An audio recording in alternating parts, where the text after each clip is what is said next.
Chapter 9. Watching life move on without me. There's a pain you don't talk about.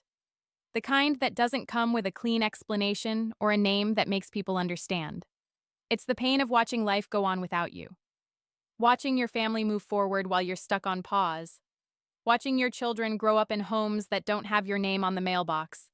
Seeing pictures you're not in. Hearing about moments you missed. Smiling while it all cuts deep. I learned how to exist in the background of my own story. I became a visitor in lives I once carried inside my body. Birthdays came and went. First days of school, holiday dinners, driver's licenses, prom dates. I wasn't there. Not because I didn't care, but because I didn't know how to show up when I felt so full of shame. Their lives moved forward, and mine stayed frozen in the day it all fell apart. The woman who stepped into the role I once held didn't steal anything from me. She was just present. She did what I couldn't do at the time. She mothered them when I was broken. She was steady when I was scattered. And though I never hated her, I envied her. I envied her closeness, her access, her normalcy. I would hear them call her mom, and something in me would flinch. Not because they didn't love me, but because I wasn't there to earn that word every day the way she was.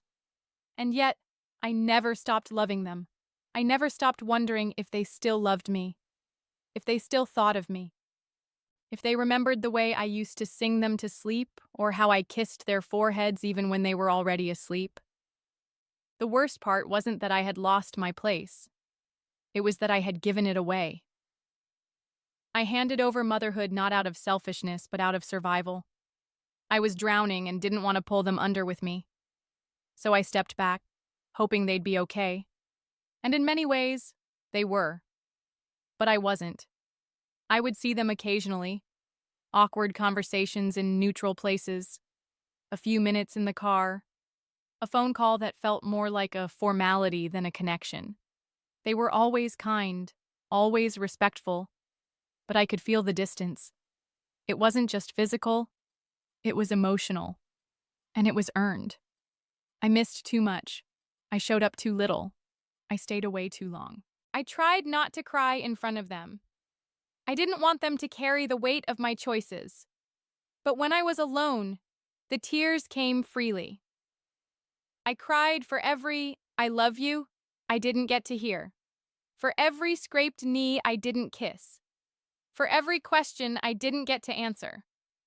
I cried for the versions of them I would never get back, and the version of me they never really got to know. I watched their lives unfold like a movie I used to star in but was now watching from the audience. And while I cheered for their successes, I grieved my absence in them. I told myself they were better off, that maybe my distance had protected them from the chaos I was carrying. And maybe that was true. But it didn't stop the ache. It didn't stop the longing. It didn't stop the quiet, constant hope that maybe, just maybe, there was still time to rewrite a new chapter with them. Not to erase the past. Not to reclaim what I lost. But to be present now. To show up differently.